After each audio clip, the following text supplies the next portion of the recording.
Mais cette dimension unitaire, elle va pas, nous permettre d'éviter des épreuves ou des choses qu'on a prévues dans notre destinée. Donc le fait d'être centré ou par exemple, de pratiquer Ho'oponopono ou d'être dans l'état zéro, ça ne va pas nous éviter, des épreuves, mais ça va peut-être nous permettre de les aborder différemment. Complètement, mais des choses, moi j'ai vu dans ma propre vie, des choses, j'ai l'impression qu'il y avait effectivement l'aspect karmique, mais j'avais l'impression de sentir comme le souffle d'une main qui me passait devant, et que si ça avait été une claque, ça m'aurait décollé la tête, quoi, hein, gros. Mais oui, ça a eu lieu, mais vraiment tout petit, quoi. J'ai l'impression que ça me donne. Parce que je parlais par rapport à cette maladie dite mortelle, quoi. Mais rien, quoi. Ça ne m'a pas empêché de vivre. J'ai continué à vivre ma vie normalement, à faire ce que j'avais à faire, avec beaucoup de fatigue quand même, hein. Et puis les traitements, c'est un peu lourd. Mais pas de problème. Et au contraire, alors après, ce qui est intéressant, c'est qu'on voit qu'on, justement, ça donne accès à une autre dimension, une autre partie de nous-mêmes. Et on remercie. Donc c'est accélérateur à ce moment-là. Ça devient une accélération. Et des fois, par exemple, bon, il y a des gens qui m'agacent. Ben, ça reste entre nous, hein. Bon. Et,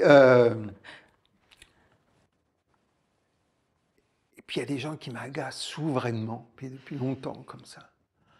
Et maintenant, je les remercie parce que je me dis, pour un comme ça, je vais travailler sur moi, je vais travailler avec Ho'oponopono, je vais travailler vraiment, parce qu'ils sont que le miroir de ce que je suis, de ce que j'ai à travailler, donc c'est génial. Je les remercie d'avoir cela parce qu'il m'en faut 100 petits pour en avoir un grand comme ça. Je me dis, ouais, chouette. Donc maintenant, je les vois arriver. Je ne vais pas les chercher quand même, hein, mais je les laisse, quand ils rentrent dans ma vie, je les laisse venir. Et je me dis, waouh, les progrès que je vais faire. Merci. C'est là où je me dis, merci. Puis derrière, je t'aime. Mmh. Tu vois, Mmh. ça, et c'est génial. Et j'arrive à en faire des amis, des gens comme ça.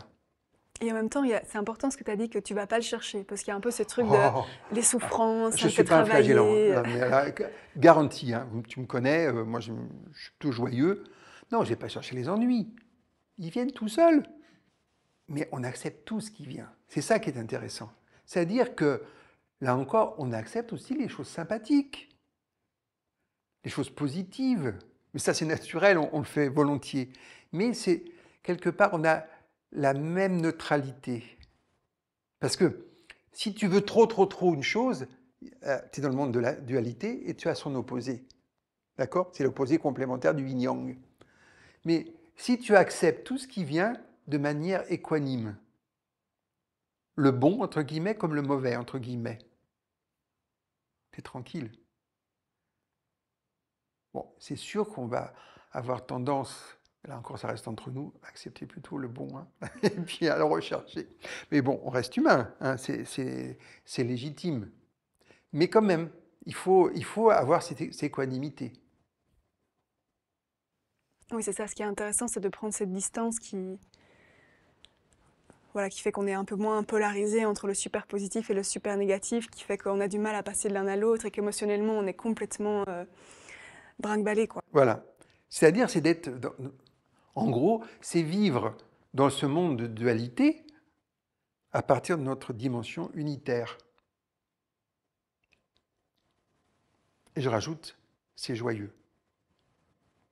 Parce que les gens qui sont spirituels et qui ont triste mine, à part s'ils sont dans une période d'épreuve, j'ai des doutes. Ils ne sont pas allés assez en profondeur.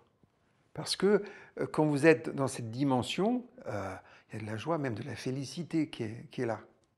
Et en plus, ce qui est sympa, c'est que vous le distribuez.